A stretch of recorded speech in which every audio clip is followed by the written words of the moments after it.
Welcome back, everybody, here to the Call of Duty Mobile World Championships. So we're getting to our next round of Swiss play. I think it's actually still round one, but we've got another set of matches to come. And it's a banger matchup. We've got Team Mayhem going head with Loops Esports. This is going to be a great matchup, mate, because both of these teams got to the finals in their respective regions. Yeah, absolutely. And we're playing Arsenal first map, and I miss this map dearly. So, yeah, this is great. Loops pops off, though.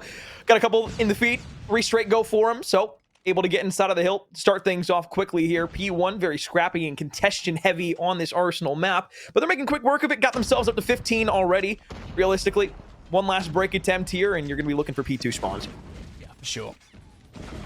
Loops trying to look for the remainder of the kills here inside P1. If you're Mayhem, I think they are kind of going at this in a very one-dimensional attack all the way through the window. The smoke is going to provide them a tad bit of coverage, but that was a bit ill-advised, I will say, because King is just very easily able to line them all up and knock them all down in very quick succession, especially with how much time was left on the clock there. I'm a little bit surprised that they went for that. They could have just rotated, and now they've lost the spawns to Loops for new.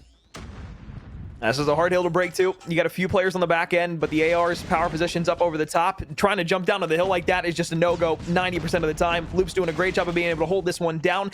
The kill feed goes all yellow, and there's only one player left alive here. Now the back end spawns in a split for this Mayhem team. Gonna try and make a pinch play work, but realistically, it's still just all this yellow in the kill feed. Kills across the board for Loops.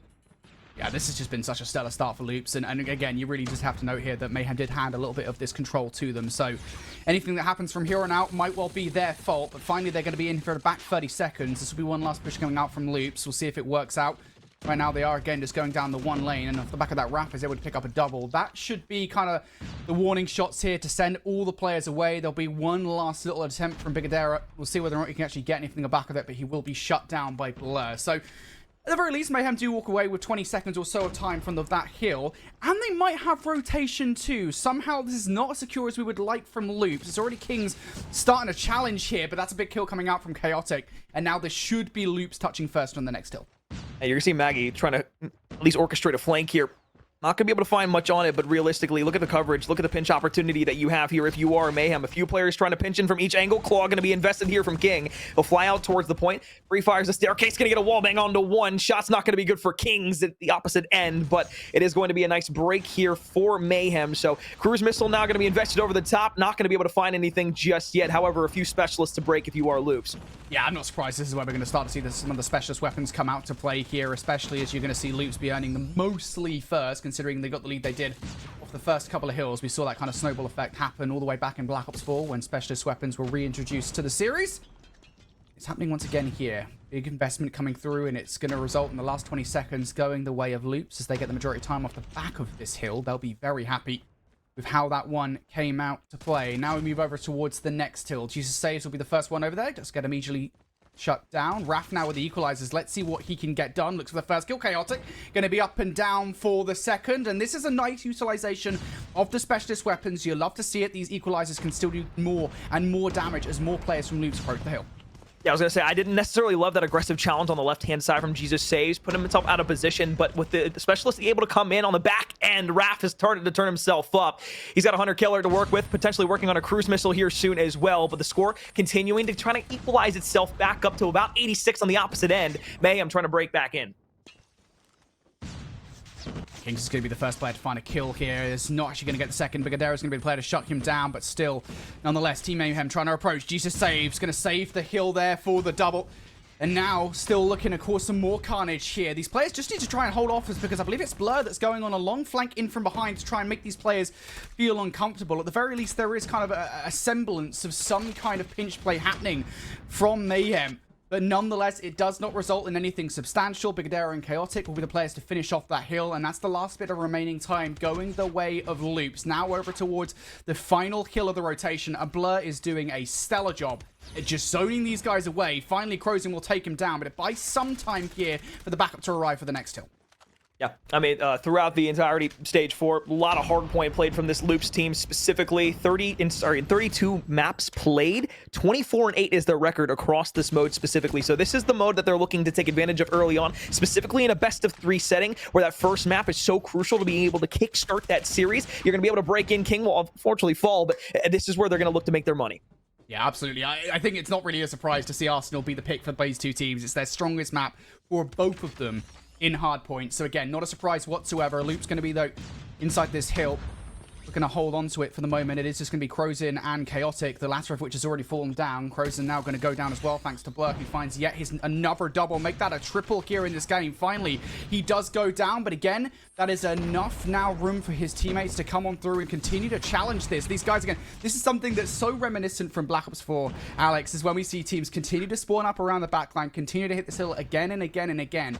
The team inside can kind of just zone them off from the spawn. Unfortunately, though, that does not happen for Mayhem. They get pushed out of the hill, and the last bit of time does go the way of Loops. We are just about, what, 20, 30 points between these two teams going into the next set.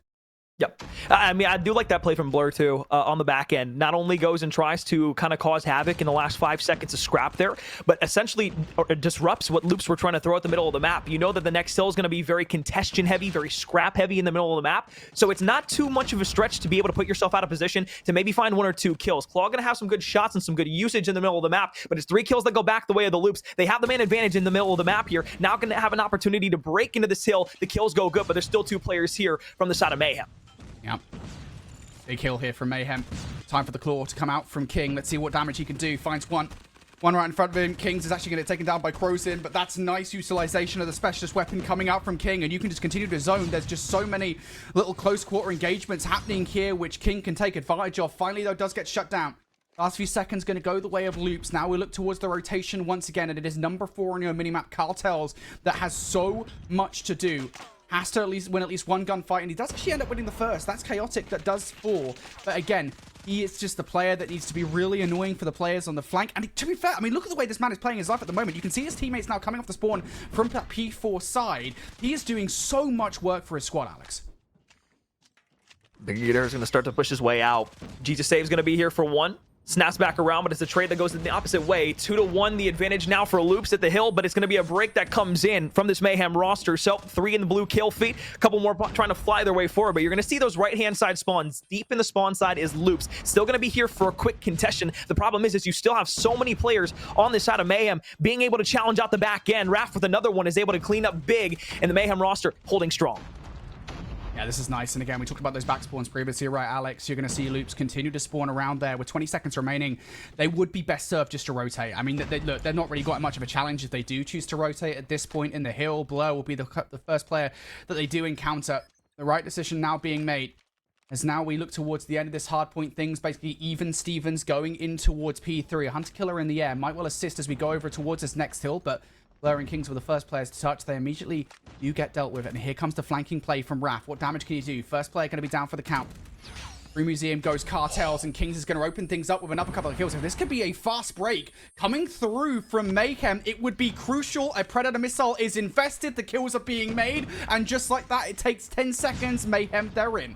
And it was a good read, too. I mean, the double challenge back the end, upside of the staircase for Loops was able to cut down that flanking effort. The problem is you don't have reinforcements there. There's no numbers, and that cruise missile, the streak earned and invested over the top, completely dismantles the challenge. You got the Sparrow out now. Utility used. Unfortunately, nothing there. Still a break opportunity for Loops, but King shuts it down to the front door. You have the spawns close if you are Mayhem, so you should be able to hold the last 25 seconds down. Looks like there's going to be 1 more contestation hit out of it from this Loops side, but for the most part, it's going to be contest heavy here towards the end. Oh, Kings looking for time. Nice drop shot there to take down Maggie. Big 1v1. Hunter Killer going to go into the air. Recognizing that Kings is coming on towards the point, but Kings is going to win that 1v1. So big 7 seconds. At this point in the game, I mean, Alex, you take every single, 5-10 second scrap that you could possibly get. It might well make a difference as things come down to the wire, but it should be Loops now, the LATAM team, touching first on this next point. Going to have to deal with a war on 2 front, but that spawn coming through from Kings might actually make things a little bit awkward. Pre-nade from Chaotic will shut them down, but through the window comes Raph now. Already found 2. Not going to spot Crozin sat in the corner there, so he's going to get shut down. Initial hold is pretty good, but look at these close spawns now starting to come through from Mayhem. King actually deals with it pretty well for the double. Big Adara also win, and King finds 3. Somehow Loops are dealing with this pressure. And the Claw invested there, but you see the Hunter Killer drone come out. Loops is able to find another one, so that's 2 kills that go their way, and a third one as well. Annihilator invested from Crozin on the backside as well. You still have those close spawns now pushing up. About tied game here now, as Loops are still holding on the hill. Yeah, this is such good investment coming out from Loops, and a massive hill. They recognize just how important this hold is going to be for the remainder of this time. And look at the spawns over towards Mayhem. They know they don't really have much of a choice but to fight through this. Yes, they've got player number 4, Cartels, over by New already. But if they win those gunfights, it makes the rotation towards New all the easier. And here is Cartels. What damage can he do for the rotation? Can only find 1 kill there. So now's an opportunity for Loops to start to run away with this right at the very end of the game. They've got a war on 2 fronts to fight, 1 around the back line, 3 around the front. You have two specialists to invest here. If you are Loops as well, you can hold them from the front, but Raph has 1 too. And I believe that's the equalizers that could be popped to try and fly their way in. Long-range shot's going to be good from Blur, but now it's basically chaos around the map. So many individual one-on-one gunfights, so much spread for both of the teams, but it's the side of Mayhem who breaks in for the moment. It's going to be the equalizers that are popped. He's able to find one from the help of his teammate, turns back around, tries to hold him outside of the door, but gets knocked down. Keo tries to break on in. Still a contestation here in P4. Yeah, contention. It's time taken away from Loops here in a moment where they really do need it, but they still have the lead regardless. And, well, Mayhem haven't really got anything off this hill whatsoever. They're continuing to spawn close by, though. How ready are they for this push? King just holding an L-trigger down on this door, if you can call it that, here on Call of Duty Mobile, but it's going to be King now finding a double. He's not going to get number 3. Blur's going to invest the War Machine, and what a time to get it done. He's going to find at least 1 kill, but no more than that. Big shutdown there on utilization as a little bit of time does go Mayhem's way. Alex, this game is so bloody close as we get into what could be the final kill here on Arsenal.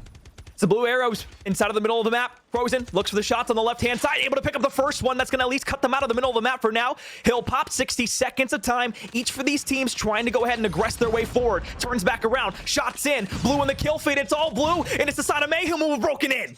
Yeah, there we go. 30 seconds away from victory now. And Mayhem, what do they have in the back pocket? You know, there's a couple of streaks on side for Cartels, but how useful are they actually here on P1? This needs to be a massive utilization of the War Machine, and I don't think it's really all that effective whatsoever. Perhaps King's Claw can do something about it. A kill now going to be bought through. Is that the space being bought by Loops? Yes, it is. Now they're 15 seconds away from victory.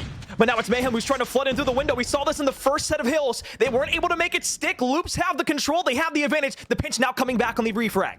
Yeah, Kings isn't able to get in. Neither is Cartel. Somebody's got to play hero right now. Can Jesus Saves get it done? Jesus Saves comes in for the double. Is that the space they wanted? Just a few seconds away now. Contest being brought through from Mayhem. Now they're in. Mayhem can't finish it here regardless. And now if you're Loops, all you got to do is rotate. Move your way over towards next for the final 3 seconds. Cruise missile! But Cartel's cruise missile comes down. And that stops them from getting those seconds. There was a 1 second bit of contention. They need to fly their way forward. The contest is inside of the hill. Bridge wasn't able to find anything. He's got shots in the long range for the back end side. 250, 241. It's going to be Loops who take the first map, but my God. Oh, I missed Arsenal. Oh, how we missed kill streaks and all these operators coming through. We love to see them in Call of Duty, and that was such great usage coming out there in what was the final, I'd say, like 60 seconds of that game, Alex, where we saw great utilization from both of the squads in terms of the War Machines, in terms of the Claw to try and break in towards P1. In the end, I mean, a Predator missile is basically all that splits the difference there in the final few moments of the game. It almost keeps Loops away from the hill, but Loops, they managed to find the final few seconds. What a brilliant map of Arsenal Hardpoint, mate. I mean, we love it. We haven't seen Arsenal Hardpoint in a while. That was awesome. That was absolutely awesome. I mean, this is a huge matchup for the first, best of 3 series as well for either of these two teams. Very much a battle of wits, but realistically, this is a match that could be a preview of what we could see later, deeper into this long, elongated tournament. And right now, I mean, look, Loops had the advantage for a good portion of that game. Let's not get it twisted. Mayhem were able to bring it back for a substantial amount of time. They actually reclaimed the lead for about a 25, 30-point margin. But Loops were able to make it stick. It was the P4, P5 rotation and then back to the middle of the map where things really started to turn around. But that last break that Loops had, it was through the window. I didn't think that pinch was going to work or that play was going to work out because they didn't have a smoke or really any utility to get in the window. But it was the War Machine then backed up by the Claw, which allowed them to get into the middle of the map, and you can see him fending himself off. He's hot right now. They're feeling good, but they should feel really great about that break in the middle map because that's really what won them the game. What's that musical instrument where it's like the shaky things? The maracas? It's like he's holding maracas. It's like, I don't know why. I played like Breath of the Wild recently, and you know the guy with the maracas. I don't know if you've played Breath of the Wild. This might. I have not, no, but I'm gonna let you go on it. It's like the guy who like he poops everywhere and you have to pick up his poops, and that's like a What? collectible in the game. Yeah. Oh, Hestu? I think his name's Hestu. For people who haven't played Breath of the Wild, this is a complete reference that's completely lost on people. Anyway, it reminded me of that, all right, with the maracas. Regardless, Hardpoint goes the way of Loops in what was an incredibly close start to this series. And again, I kind of mentioned it very briefly. We didn't really get the chance to preamble because we didn't know kind of when we were starting the map. But it's not a surprise to see Arsenal Hardpoint be the pick for either of these two teams. Both of them were comfortable with it. It is undoubtedly the best Hardpoint map, 4-3 for Mayhem through stage 4. But on the other side, for Loops, they haven't lost it once. They were 3-0 on it coming into this, Alex. And again, they look so good on it. It's not a surprise to see that whatsoever. Next up is Search and Destroy, and we'll see once again whether or not kind of those vetoes do go in favor of either of these two teams, because as we go into this, it feels like there might be a bit of a difference in what maps these guys prefer. Oh, not only that, but like when we're talking about like large stage like competition, whether it be from the Summer Open or even the Masters Cup, where this Loops team was playing, they were 5-1 on Arsenal regardless. They, in the last few months, which is a crazy stretch to even talk about, they've only lost that map one time. So even just to tack that onto your point of them being undefeated since stage 4, this team is very, very solid and extremely strong in hardpoint specifically as well. And again, I do want to segue kind of what you were pointing out for that Search and Destroy.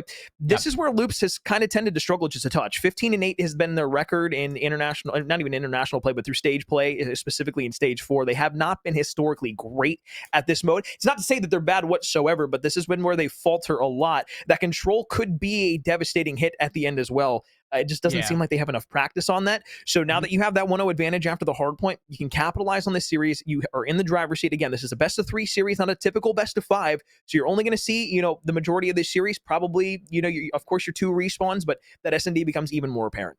Yeah, for sure. And, the S&D is kind of funny, right? Because we mentioned in the very last series, we talked about, inadvertently so, we talked a little bit about the Search and Destroy that Loops played against TLE back in the LATAM Grand Finals, because it was important, right? It was pertinent to the conversation about TLE and Search and Destroy, and it ended up being something that did carry across because TLE lost that Search and Destroy to Standpoint. But, we can talk about it from Loops' perspective again. The way that Loops played back in that Meltdown Search and Destroy, all the way back in the LATAM Finals, was incredible. Just the aggression that we saw from the squad. We saw 10+ kills for the likes of Maggie, Bigadera, and King. Those are the players that we really do have to look out for here. But it is also worth saying, and I love to add a but into the situation here, Alex. I love course. It. And Mayhem a big one at also, that. A big one. Mayhem also have a notable performance in Search and Destroy, and that is going back to their NA finals versus Luminosity Gaming. Of course, the favourites for this tournament, where they won 7-3 over on Meltdown Search and Destroy. So, and for very much the same reasons. Again, those kind of the aggression that we love to see from the roster. Cartels had a stellar game back there. It's just going to be interesting to see kind of, again, we're looking at 2 squads that managed to win Search and Destroy in series that they ended up losing. How does that carry across here to this game? That's a loaded question in a sense, though, right? Sorry. No, I'm trying to collect my thoughts here. I guess I go back to statistics in a sense, right? If you're looking at Mayhem across Search and Destroy, they have a differential of about 1.8 rounds between them and their opponents. So that does bode well, at least in a statistical sense. But I think that when it really boils down to kind of the question at hand, it's more so just you never know what you're going to get out of yourselves any given day. Yeah, you can prepare, you can try your damnedest, but you never know what you're going to be able to get at any given Sunday. So it's going to be very much so just being able to hit the bounce back and kind of just say, hey, we're here now. You're going up against one of the best teams. You just need to win this Swiss play, or at least force yourself to a map 3 to give yourself some momentum going forward. But regardless, either of the 2 teams that lose this today, it's going to be a more difficult bracket, obviously, as they go forward. Yeah. But it's gonna be tough. It's really gonna be tough, no matter what. Yeah, absolutely. I mean, it's just, honestly, I think we should really stress this to people. This game right here is going to be one of the more interesting ones, I think, moving forward, just because of the fact that, we have 2 teams here that are both excellent. Both, again, got to the grand finals respectively of their regions. They both look great. So I'm really looking forward to seeing how the rest of the series goes out. Arsenal Hardpoint started this series off extremely well. We're currently waiting on some technical issues for the second game. We don't know what the Search and Destroy map is going to be, so we're going to be kind of some Hideo Kojima OD jump scare for us as we get into it. But regardless, we're going to find out what that Search and Destroy is after a very quick break. Don't go far, folks. You've got more Call of Duty live from the Mobile World Championships after this.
And we're in to more action here from the Call of Duty Mobile World Championships. Loops now taking Mayhem head-on in the search and destroy. Loops did win a very close Arsenal hardpoint, so hold on your horses, folks. We've got a fire-range search and destroy. Back at it once again, and to kick things off, well, Maggie's already found a double.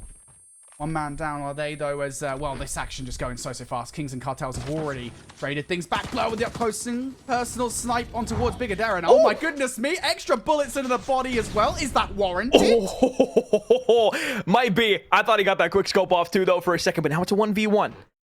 King versus Cartels. It was an aggressive hit over towards the A site to start things off. It looks like potential wrap back out over towards B. Just going to play back American for right now. King playing passive as ever. Knows he has an opportunity to clutch up for the team here. This is a passive hit right now for the offensive team, and the timing could not have been worse. King looks away. He's able to cross across the map. These kind of 1v1s are always just a case of who holds their nerve, right? Yeah. Cartels is just checking absolutely everything before he puts this bomb down. He does not want to be caught. Starting, he won't be. The bomb will now go down. And the information will now be passed to King. And now it's a question of how does King retake this? You've got to check every single corner because there's just so many places that Cartels could theoretically be hiding in. You've got to check this left corner. Not actually going to do so. Okay, enough. King wins that game. Got Goose. Away. Is he in this situation? Lovely play from Cartels. I'm not too sure kind of where he planted that bomb for. I imagine it was that spot right there. But that's a good prediction regardless from the other player. It does not matter. Cartels are the final snap to close out the round. Yeah, the bomb was planted on the tail end, so the furthest site towards the spawn, and, well, that truck power position, you're going to win that 9 times out of 10, especially when you have a one-shot gun in your hand. So, it was an aggressive hit over towards A the last time. This time, they'll fly and send it all the way over towards B. There's not a single soul there on the defensive end. Loops have given away the bomb site over on the north side of the map for absolutely nothing. And now they're going to be forced to retake here. Good news is, at least if you are Loops, Mayhem doesn't realize that there's nobody here yet, so it's going to take a second for them to get the bomb down, but they should be able to get away from this easy. Yeah, problem is, though, you've got to be very careful as you enter this lane, right? Because you don't want to find yourself running straight into the ult triggers of other players. And to be fair, nobody's actually watching that particular route. Raf is expecting an aggressive push through the doorway. He should be correct if they do it correctly at the very least, but has to actually produce a gunfight off the back of it. It will be overwhelmed. That's the question from me. Blur goes down. King's going to find one. Raf just steadily waiting for the push to occur. Finally, it does, and indeed he goes down. A lot of time being wasted, though, on the clearance. King's is going to be better for it. And that's yet another round here for Mayhem. I love the play from Blur on the back end there. Hits over towards A on a solo chow. Nobody from Loops was able to cut him off. Didn't realize that the flank was coming through. He just played his life. Waited for that B hit to execute. And then was able to flank behind, was able to find one.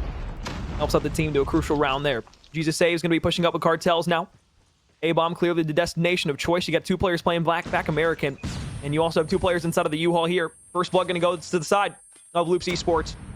Now trying to get him off the bomb. Yeah, that's a nice nade to get it done. So, Jesus Saves was completely stunned up in that situation. It's one of those where you're just seeing white on your screen. You've been fully flashbanging and you were just shooting to try and do what you can. Jesus Saved had not a chance in that situation. Good effort, though. I'll tell you that much. Good effort to try and win that one. Loops find themselves on the board after a very well-placed defensive round. Now Mayhem perhaps will start to switch up their attack somewhat. Well, this is a strategy, actually, Alex. I've not seen it before. It's called leaving the bomb in the spawn. Now you leave it there, scavenge it for later. This time, though, Loop's not going to get caught sleeping over on the B end. Walk away with the first blood for it as well. They send 4 players towards it. Maggie pops a double, opens up the round, and now it's a 3 versus 5. King's on the back end now. Well, on the defensive side, I'd like to see the play coming out from Chaotic. Good corner check on towards Cartels, who was hoping to try and catch a player like Chaotic off guard, but that won't happen. And now for Blur and Kings, what do you do in this situation? You have to still retrieve the bomb. Maybe you hope that somebody like Chaotic pushes a little bit further. You know that he's probably still hanging about around wood. And now most certainly do as Blur's taking a shot off. That stun should connect. King will react and take him down. And now it is literally just Kings left up alive here in this situation. He goes down pretty quickly. And yeah, Mayhem, I mean, they just didn't really have much of a direction there in that offensive effort. No, they didn't. And that's kind of the downfall of the last two rounds. It has been very much where those first two rounds, they had an aggressive A hit and an aggressive B hit. They tried to kind of play a bit more unorthodox to what they were accustomed to in those first few rounds, and it cost them. Now they're going to lose another life early on. Got 4 players flying over towards A, but you can see the aggression from the defensive end. They have full control of the middle of the map, and now you have the R9 all the way in the back line. Another 2 players go down. Once again, it's a 2v5. Blur weaked up, and he's going to be shot. Cartel's last one alive, looking for the challenge around the right-hand side. Should be traded out and will be. Maggie walks away with the final kill and another clean sweep round for the side of Loops Esports. And that was a blink and you miss it round, right? I mean, it's one of those situations, right, where very often an offensive side will just try and hit A super duper fast. Loops meet them at that pace and end up winning the joust. Loops now 3 rounds on the bounce here, mate. Looking pretty good. And now we see an offensive effort very similar to what we saw in not the last round, but the round prior to that, where they are just playing slow, waiting for Loops to get aggressive. It is a fair read, to be fair. I will say that much. We look towards a player like Chaotic, and again, that round that we saw previously, he did get aggressive. So maybe they're trying to kind of bait that out. Maggie will just play slow here. Offense looking for first blood. And if you're Loops, you don't want to give too much information that you have a stack over towards this A site. So for the moment, they're just going to play even kill. Hold themselves passive. You can see a few more players starting to rotate up towards the northern side of the map. There's 1 and 4 from this Loops Esports team now on that B site. Still holding down middle map. Nobody pushing forward just yet. No rounds or lives off the board. Minute left on the clock. Still all to the offense to try and make this, make this push either towards A or B. It just does feel like so many of these rounds are decided by the first, 20 seconds or so. What an offensive team chooses to do and what the reaction is like from the defense. And this choice to play this round slow has not benefited Mayhem whatsoever. And it gets worse as well.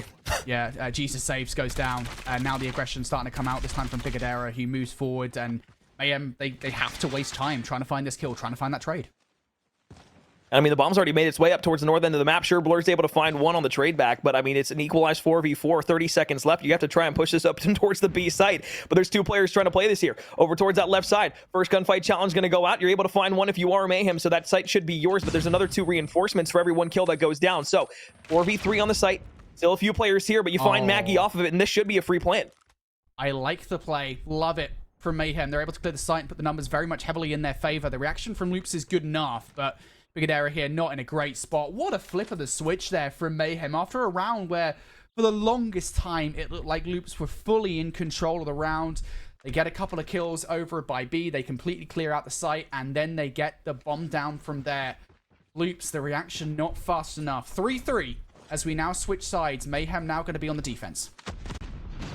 And you see no blue arrows up on the northern end of the map, so this is a full-on onslaught over at A. 2 players to 1 trade, so it's a 4 versus 3 on the site. You still have the sniper here to try and at least offer some support over the top.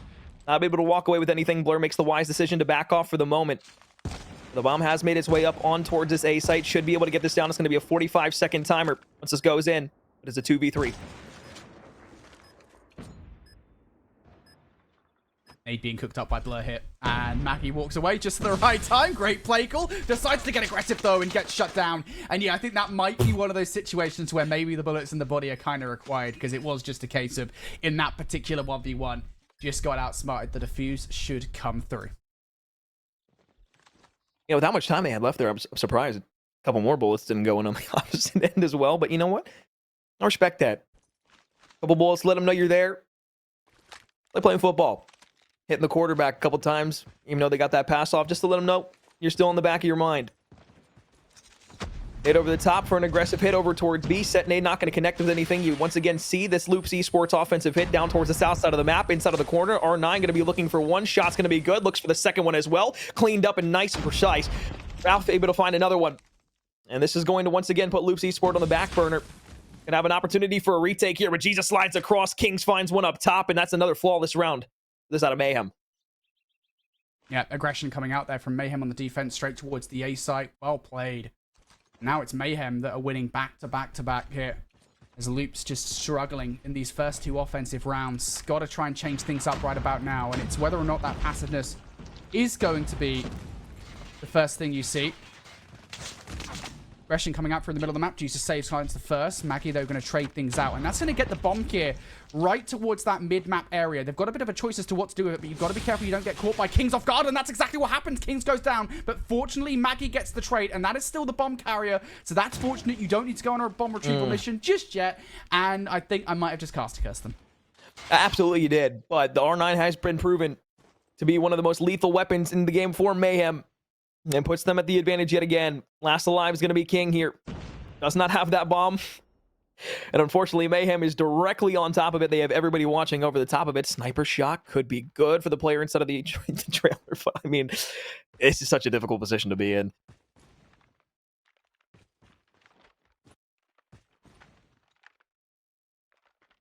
He's got the sniper, mate. I've seen players do disgusting things. And he's actually got an AR in the back pocket as well. So King does still have a few options here in this round. Those options are limited. And I think it's only limited because of the fact that the bomb is sat right at the feet of Cartels. Even if he finds one, it's past that I'm really questioning. Gets blurred down all the way to about 10 HP or so. Going to find that kill. Raf's reaction is actually probably the correct one in this situation. Doesn't immediately go for a chow. Just decides to wait it out. But still, King here. Do not give him this 1v3. I will scream. He's able to single out Cartel. If he can get inside of the building, he has a chance here. But with only 20 seconds, it's going to be very difficult to even get this bomb back over towards the A or the B site. He can try to get out alive. On the staircase, though, Chow not going to be there. Cartel jumps out. Up at the top, it's a gunfight, one-on-one. Now it's down to the bottom, just sitting in a corner. 8 seconds left. Either has to go plant it or try to go for the gunfight. Forces it out. He's going to sprint straight out. Going to run straight to American. Not going to be spotted in the corner. Good trigger discipline there as well. Doesn't check it. And, well, that's a round win for the Mayhem squad. They're going to put themselves on match point. Oh, mate, I have seen Raf, again, going back towards the NA finals. I've seen him pull off that kind of play before, right, where he just sits there. He is such a patient player. Doesn't give it away for 3. That 1v3, though, that was a great effort there from King. Yep. Oh, it's not to be, though. And Mayhem off the back of Raf's trigger discipline will find themselves now 1 round shy of that coveted round number 7 and a game 3 control. Loops once again on the offense. They haven't found a single offensive victory so far. And they feel stuck. They've already lost Croton in the round. And where do you go from here? There's not many options because no matter where you push, it's going to be at least 2 players there for a challenge. Full head of steam. Need to find a way to get over towards the A or the B site. But a sniper from the back end side. Blur in the top of the building. Going to be able to find King. And that puts even further back and ends on this plan that they were trying to at least attack over towards A. And now if you're Keo, you have to take a 1v2 gunfight here. You try to slide and use the bomb as the head glitch. You got a couple of shots into one. One's already challenged weak. He's going to be able to find one for it. The second one can't even chow because he's weak.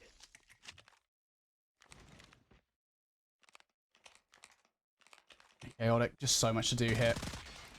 Raf patient again. Does he even finish the first? Yes, he does. Okay. Good start to this 1v4 from Chaotic. Again, though, it's just so not dissimilar to what we saw in that last round, right? Where it's just like you've got to go on a bomb retrieval mission and look at those Mayhem arrows in the minimap. They are fully swarmed around it. Chaotic just has to find a way to wriggle his way in between these players. The bomb has just been left in so many bad positions in these last few rounds, not allowing them to be able to get any sort of good positioning on it. He's going to run with his knives out. Not going to be able to find anything. Cartel shots in the back, and that's going to do it for map 2 here. 7-3, your final scoreline. That sends us to a map 3 of control. And again, this is a best-of-3 series, so we go to a control where it is winner take all. That search and destroy. I mean, it was pretty open shut from the very beginning. It was just a matter of winning ones, and well, those first blood categories went to Mayhem most times, and guess what? They won most of the rounds. Yeah, I mean, I think the big thing for me was that you look at those kind of the first 6 rounds of play, we talk about kind of how defensively sided this map is, and the fact that, Mayhem managed to take away 3 offensive rounds there in their first attempts, I think that just really did make a difference. You go towards the defense, and it just felt like every single time, as you said, first bloods, really crucial, every single time, it just felt like Loops could not put anything together. And that's disappointing, in a way. Because we talk big picture here for a second, Alex. We go into that, and Firing Range is not only one of the best search and destroy maps for Loops, it is their best search and destroy map, at least going back towards stage 4. So they will be frustrated that they lost that, because they must have gone in feeling so confident looking at the veto process. Yeah, and realistically, you can't fault them for it either. Knowing that you have that pick, it's great. But the problem is when you have Mayhem, who really have nothing to lose in this series, they're going to be very scary for a couple of reasons. One, you saw in the first hard point, they were willing to take the gunfights to you. They weren't playing passive or on the back foot throughout the map. They were able to coordinate their attacks, hit them well. And the only reason they lost, well, obviously there's a couple of reasons. It's not just one big play at the end. But one of the big reasons that the takeaway from map 1 was an L was because of that last hit that they weren't able to prepare for through the window, where those specialists that had charged up were able to be used to get themselves ahead towards the end of it. And unfortunately, Mayhem was just on the back burner, weren't able to, have anything to counteract that because they had to use their specialist on the previous hill in P5 to at least keep that game alive and send it back to P1. The other thing also goes into the fact of in the search and destroy, every single round on the defense or offense, no matter what it was, the Mayhem roster was willing to take that initial gunfight. They weren't afraid to take that first challenge and try to walk away with that first blood. They were sending 2 players to every one that Loops was trying to throw, no matter which side of the coin you were trying to talk on. And that just instantaneously allow them to net success. And when you get that first kill down, that very easily allows that last player that's in the spawn trying to hold things back to either set up in the lane that you just got that kill in, or push that map up just a bit further to where you force that pressure into the spawn side, specifically on the defensive end, and that completely disrupts everything that you're trying to do on the offensive attack for that Loops roster. So there's a lot of reasons why that map didn't go their way, but the biggest one is that Mayhem is continuously putting the pressure on this Loops roster by being able to take those 2-on-1 gunfights where they know they're going to have them. Yeah, for sure. Well, that's Search and Destroy out of the way. 1-1 now in this series. Next up, we have Control. And this is where things do get interesting. Because, again, we're referring back towards the last match these guys played in the Snapdragon Pro Series. And that was the finals of their respective regions. For the North American finals, Mayhem, of course, did play Luminosity Gaming. And they ended up losing the Control. But it's worth saying they only lost it because of one, I think it was like one round. It was like a round before over on Crossroads Strike. And it was just a completely dominant round from Mayhem. They managed to kind of take that round away. LG came back in round number 5 and just did exactly the same thing to them. We go over towards Loops, though. Loops playing TLE, and, TLE wiped the floor. It was a very quick 3-0 Crossroads Control. It doesn't bode well for Loops here coming into this game 3. And again, I'm going to keep referring back to it, Alex. I really do think the veto process here is pivotal. It has to be well played from these teams. You have to make sure that...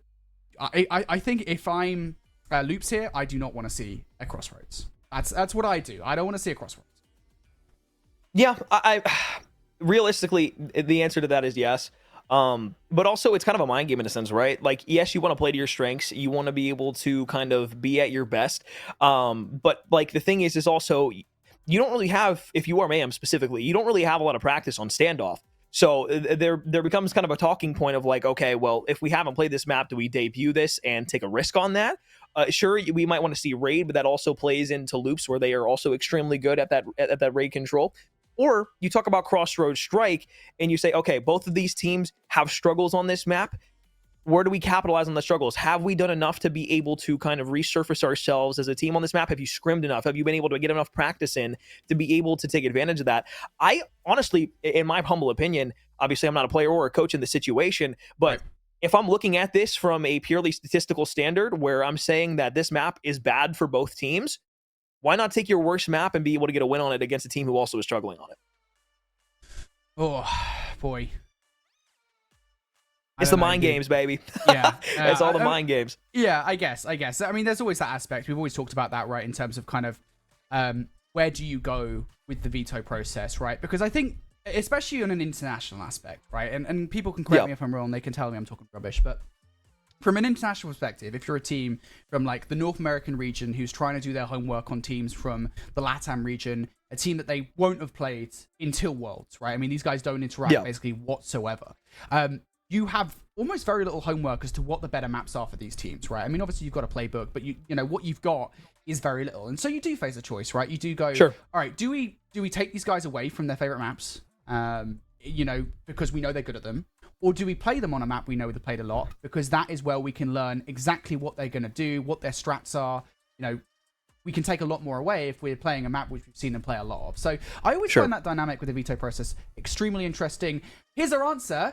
We have a raid control. It turns out we do not play a Crossroads here. We're not going to see it. So this is interesting. This is, I believe, the best map mode combination for control, specifically for Mayhem at 4 and 2. So they'll be happy with this.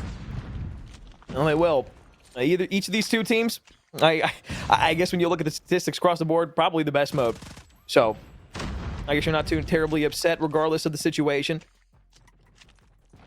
You're going to be down low on the staircase looking for it, but you've already got to take a progress over at this A zone. Still, I mean, you have one in money window and you have one coming in 90L, but the basketball core push, this needs to be a break back over. You've already let 2 ticks go, and now you have the flank starting to pinch in as well. Mayhem needs to hold strong, and they do. Yeah, only player push forward at this point is going to be Bigadera. Maybe he can kind of garner some space for the remainder of his team to make some moves, perhaps towards kitchen side. At this point, Bigadera is just being a nuisance while the rest of his team do start that capture over by B. First tick already be falling by the wayside here, and over by Laundry. Will Mayhem be spawning? The question for me in this situation is, where do you go? Do you actually want to try and invest any lives into this? Because if I remember raid control correctly from Black Ops Cold War, Alex, it's very difficult to get a team off B once they're on it. Yeah, it is. And I mean, you see that kind of hold true there once again, but realistically, the reason it was so difficult for Mayhem to be able to get Loops off of that is because you have player 2 and Blur all the way in the back end over by your spawn side if you're the offensive team. So this is going to allow them to set up that south side of the map quite nicely for themselves. The only real problem is once you disrupt that, you already allowed them to get 2 ticks of progress on the A site. So that last tick, all it's going to take is one good 3-4 man down, and you can start pushing your way in. A snipe's going to help out onto Raph, but you're not going to check your corner there. Jesus Saves is able to find one and make it a double. Still another one pushing for the middle of the map, but they're going to lose numbers. Yeah, nicely done. Jesus Saves there. Not really a way in just yet for Loops Esports, and that's the right call being made here by Mayhem across the defensive effort. They've just got players in all sorts of annoying positions that Loops cannot find a way through. As I say it, though, Maggie finds the double. Nicely done here from Loops, and now this is the offensive effort really starting to go together. Hunter Killer in the air will take Kings down from Laundry side. Now Loops, they just need one to get progression, and somebody's going to have to put a stop towards this point. Blur from Money Window is actually going to find a crucial double, but this is really just it right here. From Bedroom, Blur will have to be the player, and as he finally gets taken down, now Loops will have more of a shot at this point. I mean, they've got the sniper, though. This could provide some great coverage over the top, specifically to take one off the board early on here. King's going to be the one challenging on this head glitch, but I mean, realistically, when you're holding this down, if you're going to hit the middle of the map, you're going to need to be ready for a second wave of players coming off the defensive try. It's exactly what happens here. So now Mayhem going to be aware of the pinch that's coming through. Raph laying down once again. It was Jesus Saves the last time, but he gets cut down from behind. It's a 1-1 trade that goes the way of Mayhem, but now Loops is here. Here we go. 3 kills coming through from Loops. Kings needs to try and save the game. He can't do it. Players now reverted towards basketball. Perhaps that one player by open steps. Cartels can do something. That's not going to happen. Can anybody jump on the point, though? Smokes galore. Jesus Saves, flies through it, as does Kings. Jesus Saves for the double, but King will shut him down. And that should be all she wrote for this round. It was a tentative defensive hold from Mayhem. It was only 1 tick of progression that Loops required to get the dub, and indeed they did end up getting it. It's so difficult when you've got almost 2 minutes on the board, Alex, and you have to hold for 1 tick. Not only that, but I mean, the defensive end, they didn't have any sort of control of the money window. So that entire pinch was just everybody flooding through the basketball court. Sure, you had a smoke there, but the power positions from the offensive team was already there. So it's going to be another very fast A hit for the offensive team. This time it's Mayhem who have 2 in the zone. They get control of money now as King falls. 2 players in the middle map going to wrap through the kitchen, try to go through the back end of the basketball court, but there's so many players from Mayhem that are pushed up on this offensive end of the backside spawn. Still a lot of players here, a lot of time left, but they need to get player 3 out of the zone. Yeah, I really like this play, actually, from Mayhem on the offense, right? They've just got player 3, Jesus Saves, sat in the corner, and yes, a Hunter Killer does take him down, but Mayhem have actually got themselves set up for map control as opposed to just stacking the point and just trying to get it out of the way. And it's that kind of caution that does work out here as Kings finds the double. This should be a pretty easy A capture. And this is also the correct reaction out of Loops, right? On the defense, they've already just given up the point, and now they're trying to get themselves ready for a potential flank. And see, the cool thing is that they said, okay, if we don't get that A zone, if we're not able to send a couple more players down there to disrupt that push that's happening, we're going to take the north side control and we're going to spawn them deep left in the bottom of the mini map. And what that does is that forces the offensive side to have to kind of regroup and then take it from a south-north push, which is very difficult to do on B. It's the same reason why the defense has a hard time getting the offense off of the B zone. So now that you're set up here, if you are Loops, all it's going to take is just winning a couple of gunfights, sending them back to the respawn block, and then you can start basically zoning in and taking up 75% of the map and only giving them that bottom left quadrant to work with. Well, it is worth saying, Loops do have a backstop. They've got a Predator missile from the previous round. That's going to be in the back pocket of Maggie, so they can use that if they so desire. But right now, things are pretty calm here across the board. Blur is on the hunt for a player that might well have slipped the net. That is going to be Bigadera, and the call should have been made that that's the case. You've got to deal with this player before you can move forward, or maybe not, says Blur. Just tries to get away, but nice bit of communication there going down from Bigadera to King that, hey, somebody's crossing the middle of the map. King will very quickly deal with him. And Maggie's going to bring the Predator missile down. Big investment of a score streak there for no real reason. Yeah, not sure if I love the call. But you have a couple players pushing in through pillars. Not able to find the first one. One survives with just 1 HP. Maggie going to be here for the second challenge, though. So a couple kills go for Loop. There's still going to be 4 players on the north side of the map with full control. Hip fire shots from the Fennec are going to be good. You have the War Machine to work with as well. 3 specialists for the defensive team here now, should they choose to invest it. But they've got so much coverage at the north portion of the map that I don't think it's going to come down to that necessarily just yet. Trophy system going to be able to block one of the attacks that is coming out from the offensive push. And you have players now trying to push through pillars. Once again, this could be the hit that works. Yeah, here we go. Through pillars. It's a well-coordinated push from Mayhem. Does it work? That's the question. No is the answer, as King finds one. Chaotic for the double, and every single attempt that Mayhem try at this point in time is going to get shut down, but maybe not this one. Blur actually finds a double here. An opening may have presented itself. You've got to deal with Bigadera inside art, though. That's kind of the key issue for me, and Bigadera goes down. Jesus saves for another one as well. Chaotic is going to trade things out, but the door is now open. Mayhem, all they need to do is walk through it. War Machine going to be out, but he takes himself down. Trophy system not going to help out in this situation. Raph is going to be here. 12 seconds left. B zone starting to make its way for the first tick of progress. The re-hit from the defense is going to be here, but it's a 3-life advantage for the defensive side. Frozen going to be able to push forward. It's going to be the streaks that are going to be invested in the War Machine once again. Blur with a crucial 3-piece. Loops Esports now going to spawn all the way towards jungle, all the way towards poolside, and it's a slow but steady capture. Once again, the exact same strategy that we saw from that A push from Mayhem. That slowness will actually enable Loops to go for a defensive effort here. Will they regret it? It's going to be the question. A 6v5 in the potential closing moments of this round. Raph and Cartels going to bring this down to now a 5v4. One player slides towards the point, gets caught out. Third tick just a moment away. Crozin trying to stop it, and Raph will deny. A huge round from Mayhem. I think it was maybe an RC car or something, maybe a car bomb potentially, that managed to get a double. But that 3-piece there, was it Blur, I think, right? That 3-piece is monumental from Mayhem to find their way towards the point. And I think it was that War Machine blowing up a car on the left side of the point when they were trying to fly out of the washing machine window there in laundry. So that was beautiful. But I mean, that right there, that attack, so devastating. And being able to hold that down, like you said, very beginning of the search, or excuse me, the control here, you said, hey, once you get on that B zone, very difficult. Predator missile going to be invested. Blur finds one over the top. Hipfire shot's not good. Thought he was going to be able to find another double with the Fennec. But middle map control here now for the defensive team. However, that B zone working. 2 ticks of progress already on the offensive end. Loops Esports in firm control of at least the tick advantage. Yeah, and it's exactly the same reaction coming out here from Team Mayhem as their previous defensive effort. There's no point pushing it. Once B is already gone, you're just giving away lives for free, and we know how important lives can be as we go down to the close of these rounds. So, on the defense, Mayhem have already set themselves up here for the push from Loops. The question is, where is it going to come from? You can already see the numbers on the mini-map. Number 5 is making his way through jungle. Chaotic could well blow this entire play wide open if he so chooses to. But 3 now, starting to push through the kitchen. Let's see what they can cook up. Bigadera going to open things up with the first kill. Wrath will trade things off. King for another one, though. And yet still, they've got themselves in. And Alex, I can't avert my eyes. I'm looking at number 5. Chaotic is just chilling at the moment. He hasn't done anything yet, but you know he's going to very, very soon. He's a sneaky little beaver.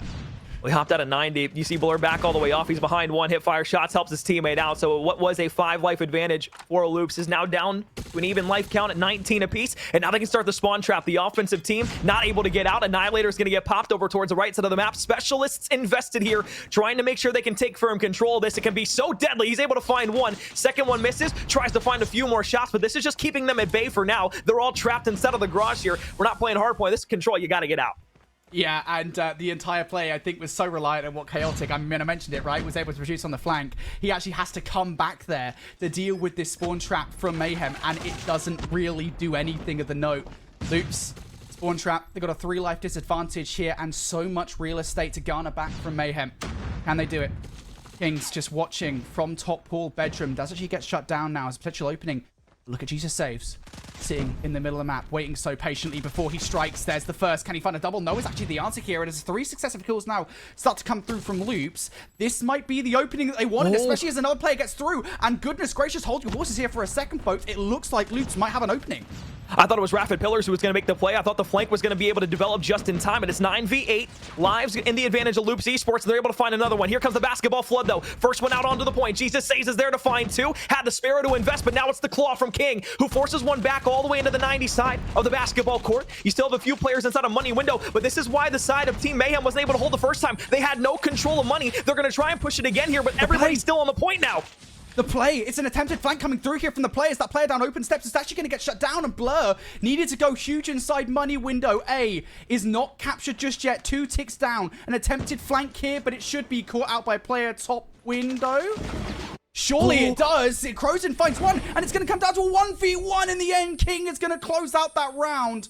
Player number 2, I think it was Crozen up top. I felt like it was going to be a surefire round for them regardless. And in the end, Loops are able to clutch up. What a flip of the script there right towards the end of that round, considering they were in a spawn trap for a solid 40 seconds. We've had a lot of offensive wins here so far. Handshaking rounds back and forth. Sniper's able to find one off the rip. Thought he was going to be able to get out behind the pillar, but no, it's a trade immediately. So 4v4 on the map right now until the respawns come in. You can see the flood from Mayhem through the middle of the map, and now you have Bigador all the way back up over towards his B zone. They don't want to let him on this just yet. You're fine with letting it go here. Yeah, again, it does feel like, again, the same decision. If your team on an offensive side gets towards one of these points, give it to them. There is just no point investing your lives. I'm going to continue to say that, folks, for those of you who aren't in the know. And that's exactly the kind of play call coming out here from Loops Esports. So now it's just a waiting game. Loops got to wait. They've got to make a decision. They know that the most likely effort from Team Mayhem off the back of this capture will be a flank. That's going to be a pre-nade that actually should land onto at least one. Player just jumps straight back across the window. Is this actually a defensive effort coming through from Loops?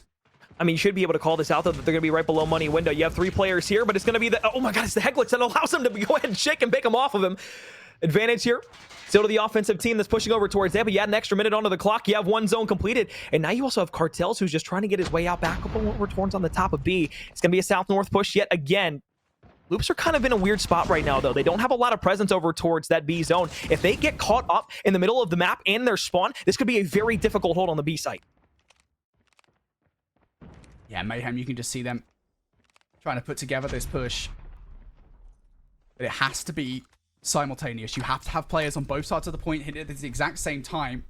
And that's why you can see Cartels and Jesus Saves just playing this one steadily, waiting to make the move. You need to get 1 kill around Laundry before you do this. Look at Kings. Solid Snake. Can he do anything here? Has the help of the teammate around the flank. Cartel's going to activate over by Art. Now, if you can produce one on this side, it would be nice, but is pushed away. On the other side, Chaotic, able to take down Jesus Saves. Cartel's decide this is the moment, though, to try and play hero, and he just can't get it done. That is the effort that we were trying to see from Mayhem. The initial doesn't work. If you're Loops here, you have 1 specialist to work with, none on the opposite side for Mayhem. So if you need to invest that here to win and force yourself the round of control, that is the absolute last resort, but you need it because you can win it here and you can take the series in the advantage. Raph somehow stays alive through the War Machine. You invest it, but now it doesn't keep him off the point for long. It's still a 2 versus 3 here. Discombobulation. Maggie's able to find some good shots to drag up as well. 16 to 16, 42 seconds left in the round. Yeah, but they have removed a player from Art at the very least, right? So Mayhem can now get the closer spawns, get aggressive on towards the point. Blur's actually pulled out the War Machine here for the first kill versus Bigadera. King's now going to utilize the Annihilator too. And Spaghetti-O, Loops now moved away from this point. You're going to have to try and find your way through pillars, and I think surely Mayhem will know about it. Player around the Laundry side's going to get shut down. King's going to find 2 with the Annihilator from behind. Bigadera decides to find the route through Art, and he does find the double here. 37 seconds on the clock. Second tick will be through. It is specialist galore. Now Maggie, the one to pull out their Sparrow. It's going to deplete its players on the point. Fennec trying to get around, but no, not able to find anything. Still, the offensive team trying their might to get back on. Cartels is here with a claw invested in from King. Wallbang shots, not able to find it. Tries to ricochet on it. 2 ticks of progress. 30 seconds left in the round. It's going to basically be one more hit here from the side of Mayhem. They've got 7 lives to work with. They've got players on both sides as well. I think really it's going to be Jesus Saves, if anything, that's going to go off. And indeed, he's got the Sparrow to get it done. It's kills definitely in favor of Mayhem here. Loops down to the last 2 lives. And it's players coming off the spawn from Basketball 2. Cartels is there for the read. And Loops Esports cannot hold on to the defense. Again, you're asking for a lot when you give away the point on the other side pretty much straight away. We're going around 5. Around 5 indeed, baby. We had a great hard point to kick off this best of 3 series. A search and destroy that was not as close as many people would have thought. We're tied up at 1 apiece. Winner takes all here. They're trying to improve to 1-0 inside of the Swiss bracket portion of our tournament here this weekend. 4 players on the defensive end flying through the middle of the map. But it's this offensive hit over towards B. This is not the zone you want to let go, and they've already got a tick of progress. Yeah, you can see Mayhem. They're thinking about it. Like, do we actually invest anything into this? Most certainly, if you can maybe just find 1 player on the flank. I think that's the idea that Cartels is going for. Maybe you do so, but that feeler doesn't work out. Raf goes down. I would not push this if I'm Mayhem. There goes Beat. Now you got a whole 2.5 minutes more or less to go for. And Loops Esports have actually won a couple of gunfights here, Alex. They have. The lies back their way.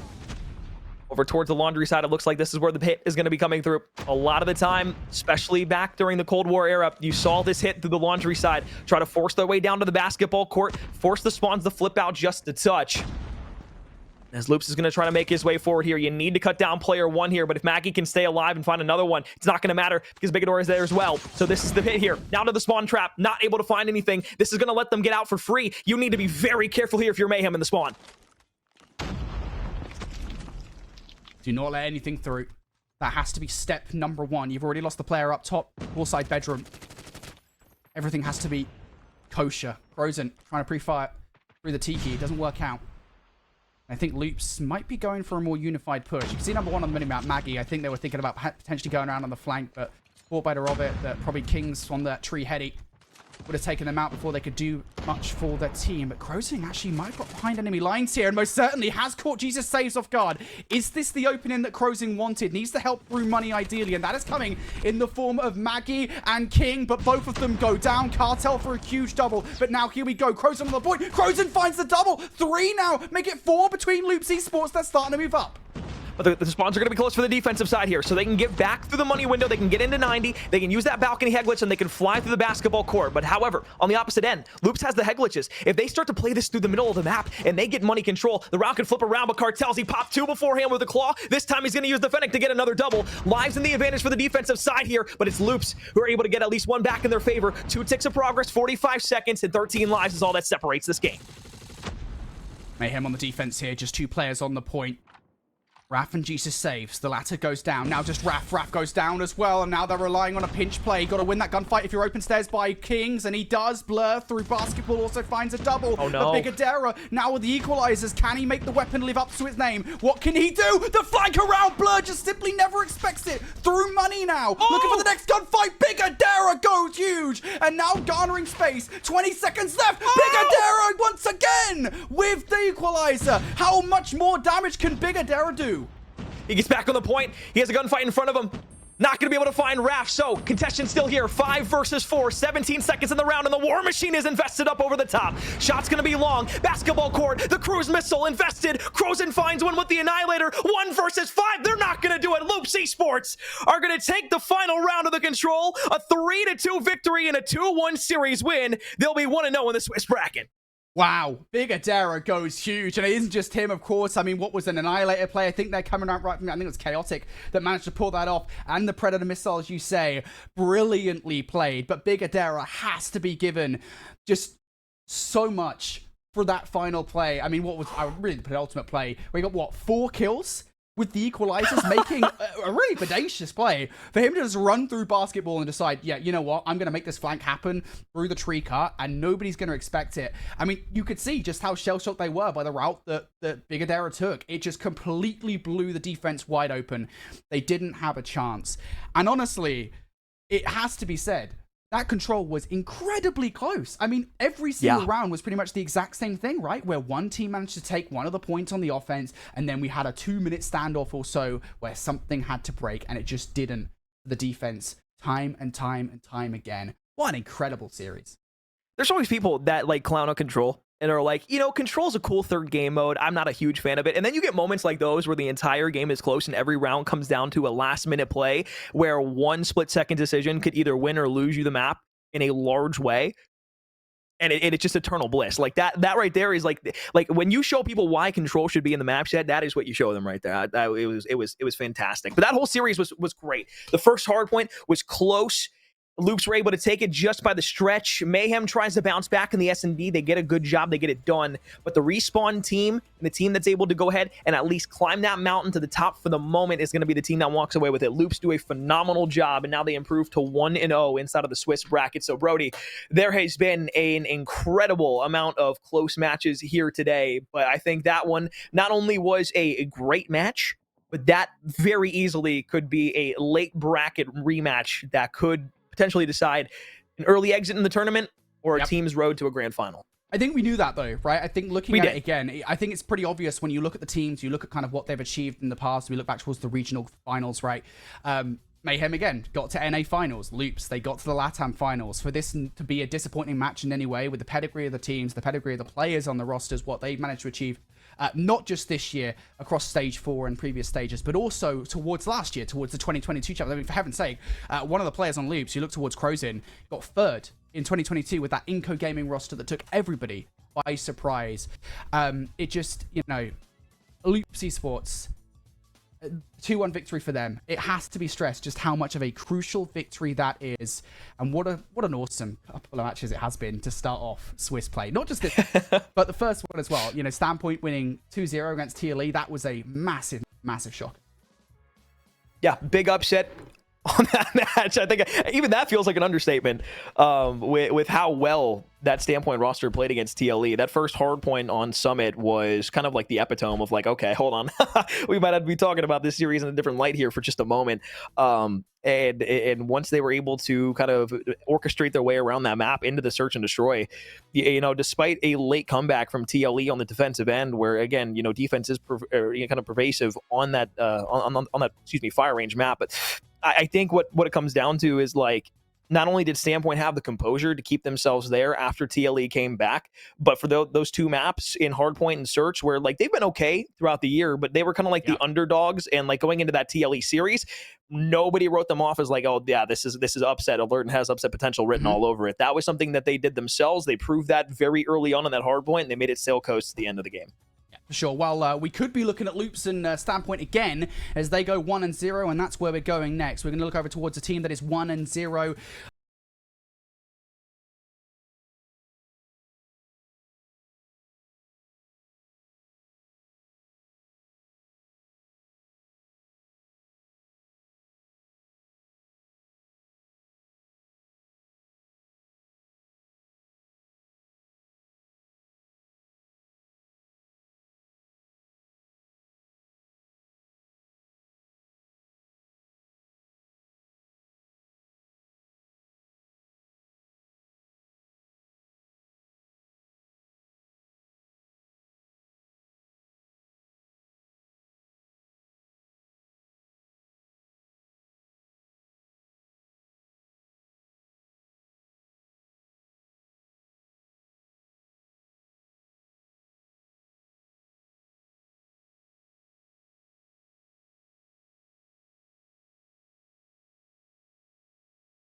After this break, folks, we're going to have the next round of Swiss play as the Call of Duty Mobile World Championship continues.